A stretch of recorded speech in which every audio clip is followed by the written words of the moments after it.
오늘 하나님께서 우리에게 주시는 말씀은 출애굽기 20장 16절 말씀과 시편 15편 1절에서 5절까지의 말씀입니다. 먼저 출애굽기 20장 16절 말씀을 한 목소리로 합독해서 읽도록 하겠습니다. 시작. 내 이웃에 대하여 거짓 증거하지 말라. 시편 15편 1절에서 5절까지의 말씀을 저 여러분이 교독해서 읽도록 하겠습니다. 제가 먼저 읽겠습니다. 여호와여, 주의 장막에 머무를 자 누구오며 주의 성산에 사는 자 누구이니까? 정직하게 행하며 공의를 실천하며 그의 마음에 진실을 말하며 그의 혀로 남을 허물하지 아니하고 그의 이웃에게 악을 행하지 아니하며 그의 이웃을 비방하지 아니하며 그의 눈은 망령된 자를 멸시하며 여호와를 두려워하는 자들을 존대하며 그의 마음에 서원한 것은 해로울지라도 변하지 아니하며, 다 함께, 이자를 받으려고 돈을 꾸어주지 아니하며 뇌물을 받는 자를 해하지 아니하는 자이니 행하는 자는 영원히 흔들리지 아니하리이다. 아멘. 제 9계명입니다. 내 이웃에 대하여 거짓 증거하지 말지니라. 이 거짓 증거라고 하는 히브리어 원어의 뜻은요, 사실은 그 재판할 때 쓰는 용어입니다. 그러니까 증인이 다른 사람에 대하여 사실을 감추거나 또 왜곡하거나 그리고 과장하지 않도록 하는 것을 말하는 것입니다. 그런데 다른 계명이 그렇듯이 이것이 재판선상에서만, 재판석장에서만 쓰는 말은 아니라는 것이죠. 우리가 확대 해석해야 하는 것입니다. 그래서 이것은 넓은 의미에서 보면은 거짓말하지 말라, 그런 계명이 됩니다. 그리고 다른 말로 하면은 진실하게 살라는 것이죠. 우리가 사람을 선택할 때에 진실한 것은 가장 중요한 항목 중에 하나죠. 배우자를 선택할 때에 진실하지 않는다면 평생 믿지 못하고 살 겁니다. 그리고 회사에서 사람을 채용할 때에 아무리 그 사람이 유능하고 뛰어나더라도 진실하지 않다면 회사의 아주 중요한 일들을 맡길 수가 없을 것입니다. 교회 일도 마찬가지인 것입니다. 그래서 모세의 장인인 이드로가 모세에게 권면을 했죠. 사람을 뽑을 때에 몇 가지 조건을 얘기했는데 거기에 보면은 진실성이 들어가 있습니다. 하나님께서도 진실한 사람을 기뻐하십니다. 그리고 하나님께서 함께 하시는 사람은 진실한 사람인 것입니다. 그 말씀이 오늘 시편 15편의 말씀이에요. 좀 길지만 다시 한번 읽도록 하겠습니다. 시작.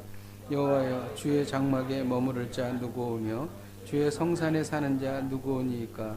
정직하게 행하며 공의를 실천하며 그의 마음에 진실을 말하며 그의 혀로 남을 허물하지 아니하고 그의 이웃에게 악을 행하지 아니하며 비방하지 아니하며 그의 눈은 망령된 자를 멸시하며 여호와를 두려워하는 자에게 존대하며 그의 마음에 해로울지라도 변하지 아니하며 비자를 받으려고 돈을 꾸어주지 아니하며 뇌물을 받고 무지한 자를 해하지 아니하는 자이니 이런 일을 행하는 자는 영원히 흔들리지 아니하리라.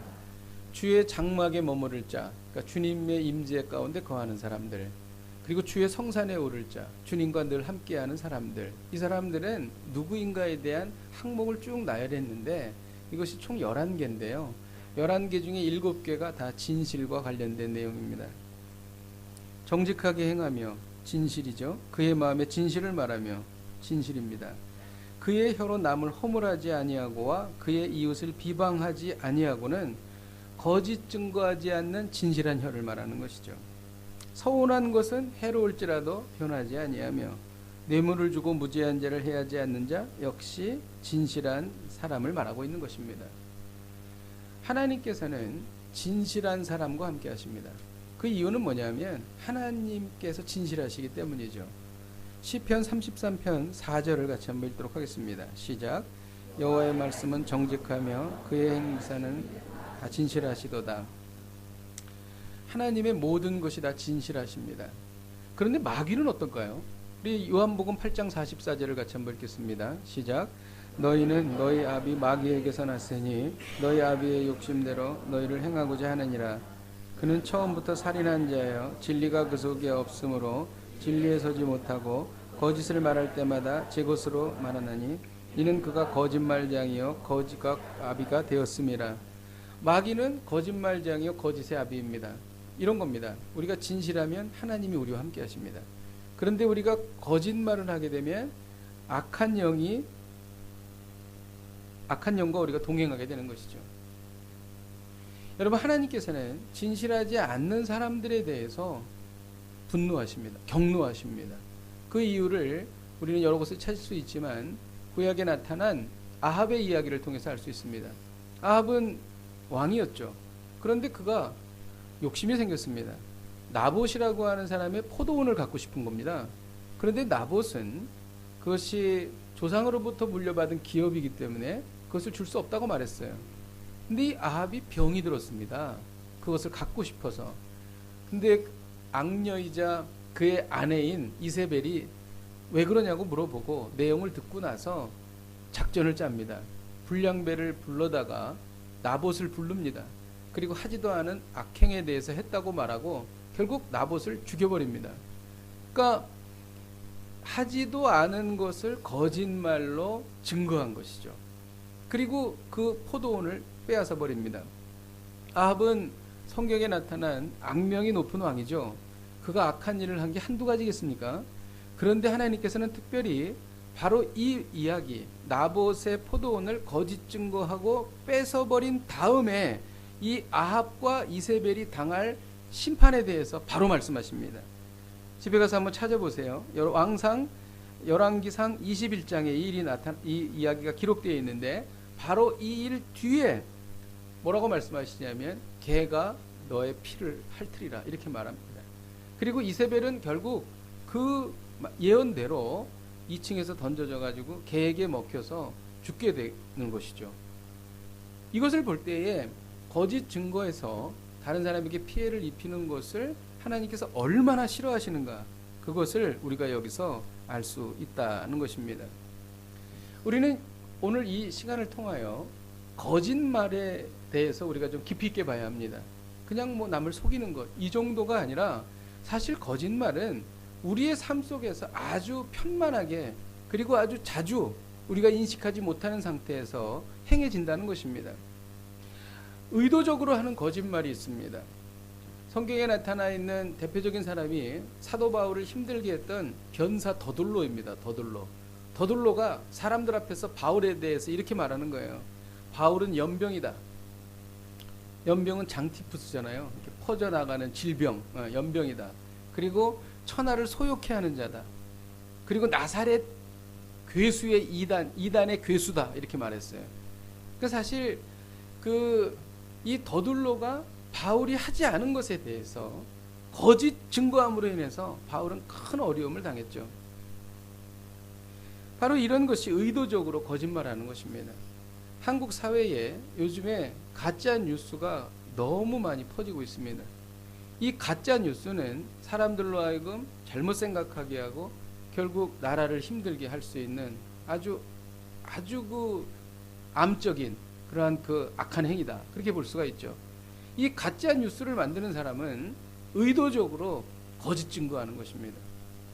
하나님께서 이 일에 대하여 경노하시리라고 저는 믿습니다. 여러분, 또 우리가 거짓말의 종류에 이런 것이 있습니다. 부분적으로 거짓말하는 것입니다. 전체적인 이야기를 다 하지 않는 거예요. 두 사람 사이에 갈등이 생겨서 어려움이 생겼을 때에 우리가 그 사람의 이야기를 듣습니다. 근데 그 갈등이 생긴 사람이 한 사람의 이야기를 들으면은 자신의 잘못은 이야기하지 않고 상대방이 잘못한 것만 이야기하고 자기의 입장에 유리한 것으로 이야기합니다. 그러니까 전체를 이야기하지 않고 부분만을 이야기하는 것이죠. 이런 것이 거짓말에 해당이 되는 것입니다. 대체적으로 이러한 일들은 말을 옮기는 과정에서 이런 이야기를 하게 되죠. 그러니까 다른 사람이 없는 상태에서 그 사람의 이야기를 할 때에 그 사람의 전체적인 이야기를 하는 것이 아니라 자기가 하고 싶은 이야기, 그 사람이 잘못한 이야기만 부각시켜서 이야기하는 것입니다. 그렇게 이야기한다면 그것은 거짓말이 되는 것이죠. 그래서 우리는 그 상대방이 없을 때에 그 사람에 대해서 이야기하는 그런 습관을 우리가 버려야 될 것입니다. 또 이런 거짓말이 있습니다. 내면적인 진실을 은폐함으로써 거짓말하는 것입니다. 우리 주님께서는 이 성전을 헐고 사흘에 다시 세우리라 이렇게 말씀을 하셨죠. 근데 그 말씀은 어떤 물리적인 성전에 대해서 말씀하신 것이 아니고 자신의 육신을 말씀하신 것입니다. 그래서 십자가에 죽으시고 사흘 만에 부활하신다, 이것을 말씀하신 것이죠. 그런데 이 내면적인 진실을 은폐하고 사람들은, 유대인들은 예수님이 거짓말했다, 그래가지고 예수님에게 큰 어려움을 주는 그런 결과를 가져오게 되었다는 것이죠. 내면적인 진실을 은폐한다. 예를 들어서 이런 것입니다. 어떤 교회에서 차량을 운행하기로 했습니다. 그래서 어떤 지역에 차량을 운행할 때 이렇게 각자 집마다 다 가는 거예요. 그러다 보니까 이용하는 분들도 불편하죠. 왜냐하면 다 집마다 들리면은 이렇게 여러 군데를 들리다 보니까 늦게 교회에 오게 되고 또 가야 되고 이런 일이 생긴 거예요. 그러니까 목사님이 생각하다가 그러면은 그 지역별로 좀 중요한 지점에 한 지점을 정해서 그쪽으로 와서 한꺼번에 거기서 승차하시는 것으로 하십시다. 그렇게 하고 또 이야기를 덧붙여서 뭐라 그랬냐면, 그러면 하지만 병 들었거나 아니면 특별한 어떤 문제가 있는 경우, 또 아니면 새벽에 차가 없는 경우에는 집까지 다 이렇게 가십시오, 이렇게 말을 한 거예요. 그런데 어떤 집사님이 그렇게 이제 규칙이 진행이 돼서 그렇게 차를 운행을 했는데, 특별히 어떤 필요가 생겨서 우리 집으로 좀 오늘 와주십시오, 그렇게 얘기를 했는데, 차량 담당하시는 분이 목사님이 집에까지 가지 말라고 그랬어요. 앞뒤 다 잘라버리고. 그러면은 이 집사님 입장에서는 목사님에게 오해를 하게 되는 거죠. 아니, 우리 목사님 왜 저러지? 뭐 왜 저렇게 하는 거야? 뭐 이제 그렇게 이제 한다는 거죠. 그러니까 효율성이나 합리성을 다 배제해버리고 그냥 그렇게만 말하는 거예요. 그러니까 내면적인 진실을 은폐하고 말하는 것, 이 거짓말이라는 것이죠. 이로 인해서 관계가 어려워질 수 있다는 것입니다. 또 이런 거짓말이 있습니다. 말하지 않는 거짓말. 반드시 말해주어야 하는데 귀찮거나 혹은 자기가 불리하게 되기 때문에 말하지 않는 것입니다. 제가 전에 살던 아파트에 정문에 위험물이 있었어요. 정문이 있었고 옆에 샛길이 있었는데, 샛길에 길과 나무 사이에 대각선으로 가로지르는 강철로 된 철사가 이렇게 걸려 있었어요. 아마 뭐 이유가 있어서 그랬겠죠. 근데 거기에다가 위험하다라는 표시를 안 한 거예요. 밤에 가다가 정말 위험합니다. 저도 몇 번 깜짝깜짝 놀랐어요. 아마 다친 사람도 있을 거예요. 그래서 한참 뒤에야 거기에 그 위험합니다 이제 써붙였더라고요. 그러니까 말하지 않음으로 인해서 상대방에게 피해를 주는 것을 말하는 것이죠. 최근에 그 영화 중에서, 한국 영화 중에서 목격자라는 영화가 있습니다. 혹시 보셨는지 모르겠어요. 목격자라는 영화는 아파트 단지에서 살인사건이 일어나는데 6층에 살고 있는 사람이 그 살인사건이 일어나는 현장이 너무 보기가 좋은 거예요. 딱 보여요. 그래가지고 밤늦게 뭐 회식을 하고 늦게 새벽 2시에 들어와가지고 이제 베란다에서 딱 봤는데 살인하는 장면이 벌어진 거죠. 너무 두려워. 근데 이제 그 살인자가 자기가 본 것을 알까봐 불을 꺼버렸어요. 그리고 이제 수사가 막 시작이 됐는데, 나중에 그 이 목격자에게 와가지고 이걸 물어보니까 모른다는 거죠. 나는 모른다. 본 적이 없다. 그 이유는 뭐냐면 그 살인자로 하여금 자기 아내나 자기의 딸이 해를 당할까봐 말을 안 하는 겁니다. 그래서 그런 과정에서 한 사람이 살해당해요. 그 밑에 층에 살고 있던 사람도 같이 봤거든요. 근데 그 여자분이었는데 그분은 이제 살해당하는 것입니다. 근데 그러면서 이제 일이 전개가 되는데, 말하지 않음으로 내가 해를 당할까봐 그것을 이야기하지 않음으로 인해서 말하지 않는 것, 이것은 정말 치명적인 거짓말이 된다고 하는 것이죠. 그래서 그 영화의 그 마지막 부분이 그래요. 그 사람이 이제 물론 이제 이제 해결을 다 해요. 하고 나서 나중에 이제 그 집을 이사하고 나서 다시 그 아파트로 들어와서 밤에 소리를 지르는 겁니다. 사람 살려! 라고 소리를 막 지르는데 아무도 내다보지 않아요. 아무도. 이제 그것은 이제 우리 사회의 병든 모습의 한 일 단면을 보여주는 것이라 할 수 있겠습니다. 우리가 불리한 상황에 처하더라도 사실은 사실대로 말해야 하는 것이죠. 그래서 제가 그 영화를 보면서 만일 저런 상황이라면 어떻게 할까, 그런 생각을 했습니다. 신앙의 힘이 해결한다, 그런 전 확신을 가졌어요. 뭐냐면 진실을 말해서 어려움을 당할 할지라도 이 모든 일을 하나님께서 책임져 주신다. 하나님께 모든 것을 맡기고 진실을 말할 수 있는 그러한 신앙인만이 그렇게 할 수 있지 않겠는가. 이제 그런 생각을 제가 하게 되었습니다. 어떤 직원이 사기를 치고 갔어요. 그래가지고 그 회사에 큰 어려움을 겪게 되었습니다. 그리고 나중에 알고 보니까 이 사기친 직원이 해고를 당했는데 자기가 알고 있는 아주 잘하는 회사에 취직을 한 겁니다. 그랬을 경우에 그 회사 사장님에게 이 직원의 위험성에 대해서 말해야 하는 것이 맞습니까? 말하지 않는 것이 맞습니까? 여러분은 어떻게 하겠습니까? 여러분의 판단에 맡기겠습니다. 예, 그죠? 예, 말하지 않음으로 인하여 문제가 생기고 피해가 될 때에는 용기 있게 그 일을 해야 된다라고 하는 것이죠.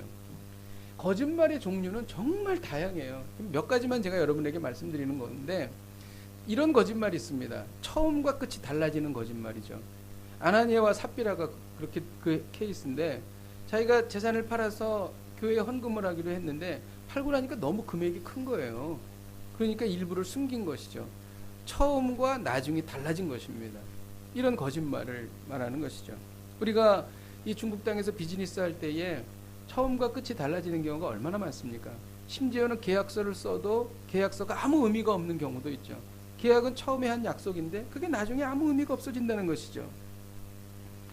세월이 지나도 한결같은 사람이 진실한 사람인 것이죠.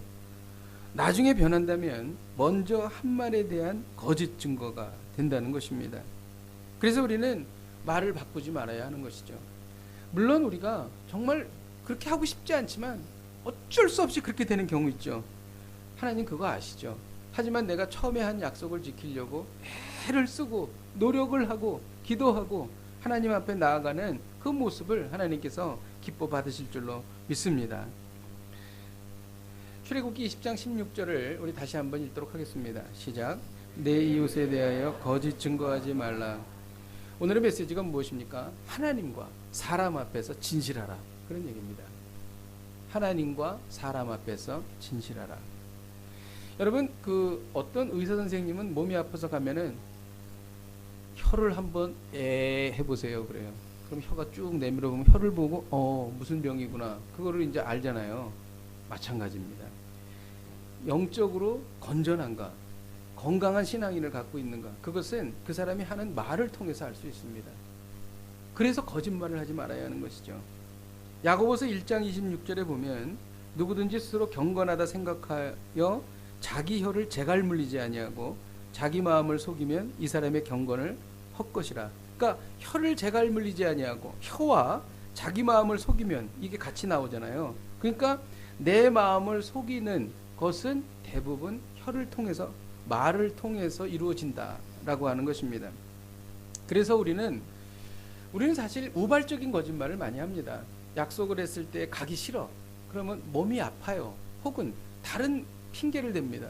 근데 이것은 사실 뭐 그렇게 큰 다른 사람에게 피해를 주는 건 아니지만 실질적으로 거짓말이 되는 것이죠.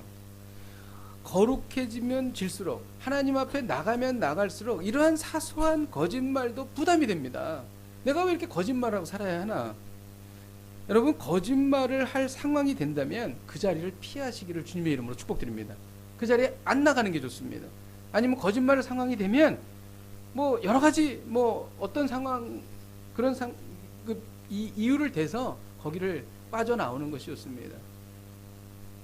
은혜를 많이 받고 성령의 충만함을 받고 거짓말을 하게 되면 어떤 마음이 되냐면은 빨래를 깨끗하게 해가지고 널어서 새로 입으려고 했는데 그 순간 오물이 묻는 거와 똑같아요. 정말 하기 싫습니다. 여러분 경험하시잖아요. 이것이 바로 이웃에 대하여 거짓 증거하지 말라라고 하는 말인 것이죠. 그러면 우리는 어떻게 하면 하나님과 사람 앞에서 진실할 수 있는가? 이것에 대해서 우리는 생각해 봐야 합니다. 사람들이 갑작스럽게 어떤 이렇게 극한 상황이 되면 욕설이 튀어나옵니다. 그거는 뭐냐면 그분의 안에 더러운 것이 있다는 거예요.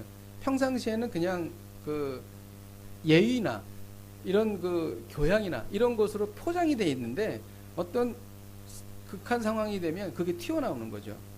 그러면 그 상황을 볼 때에 그 사람의 마음속에 그 더러운 것이 있다. 그것을 우리는 알 수 있는 것이죠. 그러니까 이 내면이 변해야 우리는 진실할 수 있다는 거죠. 우리 내면 자체가 거짓돼 있어요. 왜냐하면 우리는 죄로 인해 부패한 본성을 갖고 있기 때문에 우리 내면 자체가 거짓돼 있기 때문에 아주 자연스럽게 거짓을 말하게 된다라고 하는 것입니다. 이 방법, 우리가 그러면 거짓되지 않을 수 있는 방법은 성령께서 우리 안에 충만하게 임하시는 것밖에 없는 것입니다. 오순절 다락방의 역사를 보게 되면은 이때 제자들이 변합니다. 예수님을 3번씩 부인했던 베드로가 변하죠. 그리고 그가 진실을 말하기 시작합니다. 그 진실은 복음의 진실이죠. 야고보와 요한은 서로 높은 사람이 되겠다고 서로 이렇게 아우성치던 사람들이었잖아요. 이들이 성령의 충만함을 받고 나서 그들의 혀는 하늘의 신령한 언어를 말하기 시작했습니다. 그들의 혀는 높으신 하나님을 찬양하기 시작했습니다. 그들의 혀는 복음의 진실을 말하기 시작한 것이지요. 당시 예수님이 십자가에 달리시던 아주 위험한 때입니다. 이때 진실을 말하다가는 잘못하면 죽을 수도 있어요. 그럼에도 불구하고 성령의 충만함을 입자 그들이 용기를 내서 그들은 진실을 말하기 시작했다는 것입니다. 그래서 우리는 성령이 우리에게 부어지시기를 간구해야 합니다. 성령께서 우리 안에 오시면 언어가 바뀝니다. 저주하던 언어가 축복의 언어로 바뀌는 거예요. 불평하던 언어가 감사하는 언어로 바뀌는 것입니다. 그리고 성령이 부어지면 놀라운 하나님의 임재 가운데 우리는 살아가게 되는 것이죠. 진실과 거짓은요, 천국과 지옥의 갈림길입니다.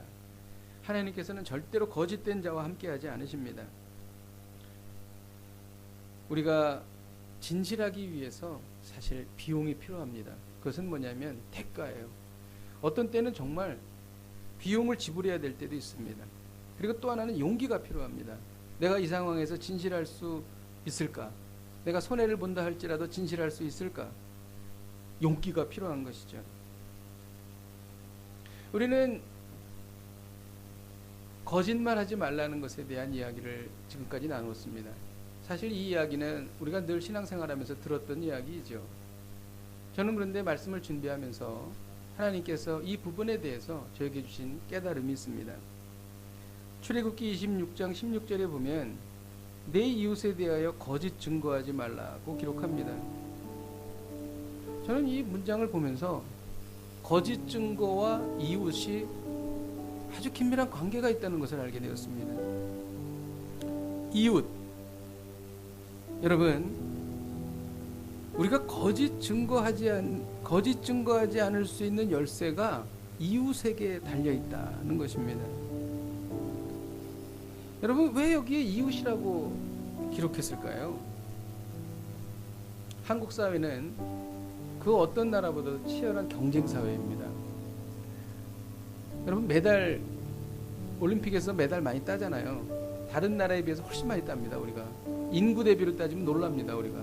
그런데 그 이유가 뭐냐면 우리나라는 정말 치열하게 살지 않으면 살 수 없는 사회이기 때문에 그래요. 애가 태어나면서부터 유치원에 등록하는 것부터 치열한 경쟁이 시작이 됩니다.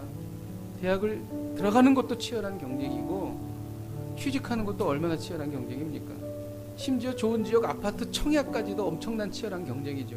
그러니까 사람들의 생각 속에는 이웃 그러면 내가 밟고 넘어서야 할 대상, 내가 이웃을 밟고 넘어가야지 내가 행복하다, 이렇게 생각한다는 것이죠. 아니라는 겁니다. 성경은 그렇게 말하지 않는다는 거예요. 성경은 이웃은 내가 행복을 같이 나누어야 할 대상이라는 것입니다. 그리고 내 만족과 내 여유를 같이 공유해야 할 대상이 이웃이라는 것입니다. 그래서 성경은 이웃을 내 지체다 이렇게 말합니다. 내 몸의 일부다 그렇게 말하는 것이죠. 에베소서 4장 15절에서 16절을 보면 오직 사랑 안에서 참되는 것을 하여 범사에 그에게까지 잘할지라. 그는 머리니 곧 그리스도라. 그에게서 온몸이 각 마디를 통하여 도움을 받음으로 연결되고 결합되어 각 지체의 분량대로 역사하여 그 몸을 자라게 하며 사랑 안에서 스스로 세우느니라. 지체는요, 손가락이 아프면 온몸이 다 아픈 거예요. 한 지체가 행복하면 온몸이 다 행복한 것입니다. 그런데 이 이웃에 대한 개념이 왜곡되어 있는 거예요. 그러니까 자기의 이익을 위해서 거짓 증거하게 된다는 것입니다. 이웃은 경쟁 관계가 아니라 상생하며 더 나아가 한 몸이다, 이렇게 말하는 것입니다. 이웃에 대한 개념이 바뀌면서 우리는 거짓 증거로부터 멀어지기 시작하는 것이죠. 그런데 우리 주님께서는 이 이웃의 개념을 정말 우리가 깜짝 놀랄 정도로 변화시키십니다. 마태복음 25장에 보면은 예수님께서 재림하시고 나서 사람들을 두 편으로 가르죠. 한쪽은 양, 한쪽은 염소, 한쪽은 오른쪽, 한쪽은 왼쪽. 오른쪽에 있는 하나님의 백성들에게 이렇게 말씀하시는 거예요. 너희는 내가 배고플 때 먹을 것을 주었다. 너희는 내가 목마를 때 마실 것을 주었다. 너희는 내가 옥에 갇혔을 때 나를 찾아와서 위로해 주었다. 사람들이 놀라서 이렇게 얘기하는 거예요. 주님, 내가 언제 주님께 그렇게 하였나이까? 그때 주님이 이렇게 말씀하시죠. 지극히 작은 자에게 한 것이 곧 내게 한 것이니라. 여기는 굉장히 놀라운 개념이 들어있습니다. 깊은 영성이 들어있습니다. 그건 뭐냐면 이웃은 바로 나 그리스도다, 이런 얘기입니다. 아까 이웃이 나의 몸의 일부였던 것에서 이제는 이웃이 하나님 자신으로 넘어가게 된다는 것이죠. 우리는 여기까지 생각하면 우리가 자신의 이익을 위해 거짓 증거하는 이유를 깨닫게 됩니다. 이웃에 대한 개념이 틀렸기 때문이에요. 우리가 서로에게 누구인가에 대한 정체성이 확립되면 거짓 증거하지 않게 됩니다. 거짓 증거할 이유가 없습니다. 만일 우리가 여기까지 할 수 있다면 주님께서 우리를 기뻐하시겠죠. 그런데 우리는 한 단계 더 나아가기를 원하는 것이죠. 이건 뭐냐면 이웃에 대하여 더 적극적으로 대응하는 것입니다. 거짓 증거하지 않을 뿐만이 아니라 누명을 쓰고 있는 이웃을 위해 용기를 내어서 바른 말을 해주는 것입니다.